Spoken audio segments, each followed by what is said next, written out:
He met Bisi when he was about to marry Joke.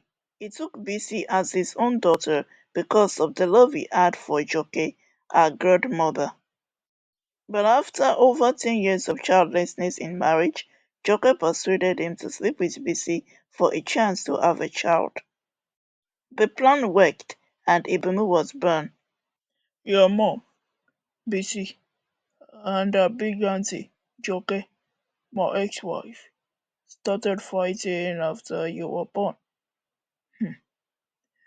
Your mother disrespected my wife so much because of her condition.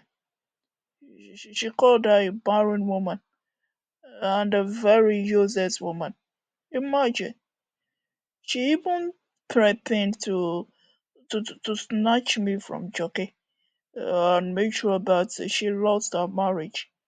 I mean, she lost her home. No, it was very bad at time. Very bad, very bad.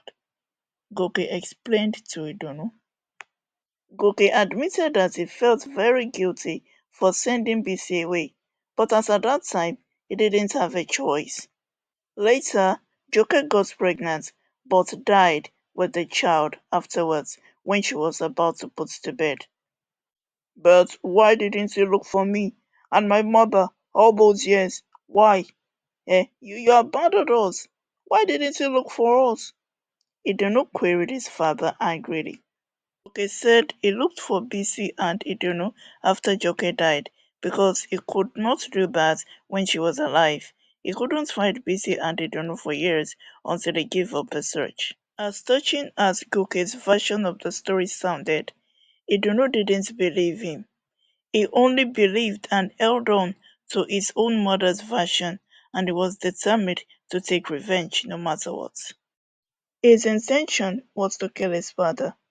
He felt that Goke's death would be enough to compensate for the years that Bisi, his mother, suffered.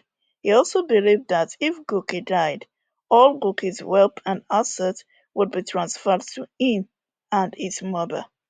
Or why should he wait for too long before he could get his inheritance, when he could easily hasten the process and send his wicked father to the great beyond? He was a good cook, which was something he learned from his mom. Under the guise of bonding well with his father, he took over the kitchen and solely cooked for Goke. The former cook, who always cooked for Goke before Idunu arrived, was Franklin. Idunu told him not to do it again henceforth, since he had come home to stay with his father. When he achieved that, he got a slow poison in a powder form and started putting it in small quantities into Goke's food every day. The poison was meant to kill Goke slowly. Although the kitchen had a surveillance camera installed, he covered his tracks by secretly uninstalling it without telling his father about it. Goke, who trusted his son so much and had never interfered in the kitchen affairs from day one, didn't notice anything out of place. After all, why should he suspect his beloved son of any foul play?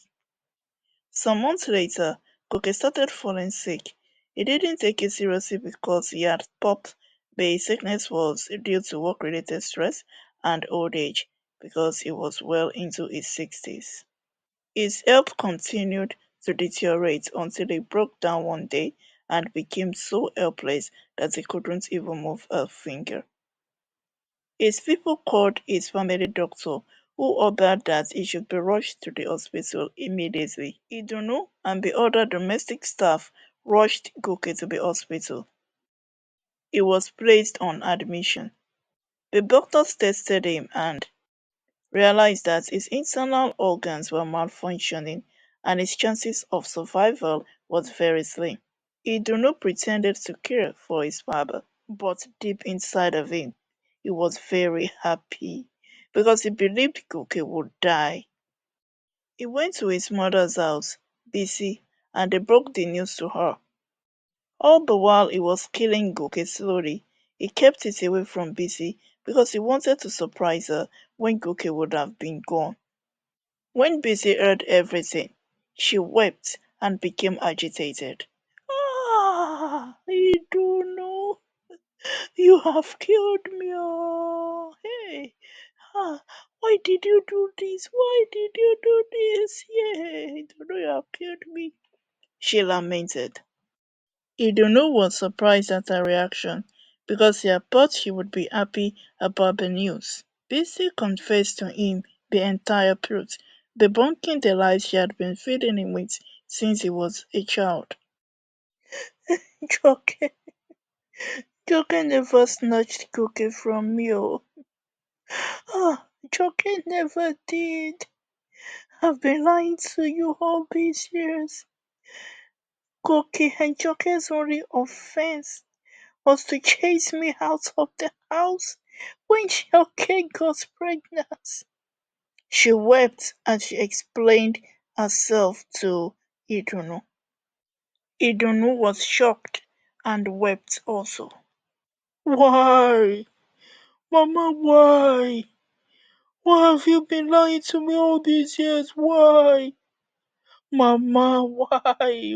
Why? Idunu asked Bisi tearfully. Bisi pleaded for forgiveness. He told her that if she wanted him to forgive her, Goke, his father, had better survive and forgive him. Filled with rage, Idunu ran out of the house like someone out of his mind and made his way towards the hospital in the east. Bisi followed him behind. When they arrived at the hospital, they went straight to Goke's ward. They both apologized to him. He forgave them and also asked them for forgiveness in return. It's it's uh all my fault, my fault. No, not enter and yeah, yeah, yours. Please, please forgive me too. Goke said weakly as he struggled to breathe. Fortunately, Goke was healed after spending about 5 months in the hospital and he was discharged. Idunu repented from the hatred that he had always harbored towards Goke. He retraced his steps and started to love Goke because he had come to accept him as his real father. He dedicated his entire life to caring for Goke like never before.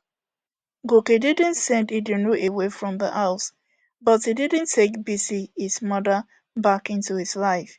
She continued to stay alone in her rented apartment as a single mother that she had always been. Idunu has remained loyal to Goke ever since.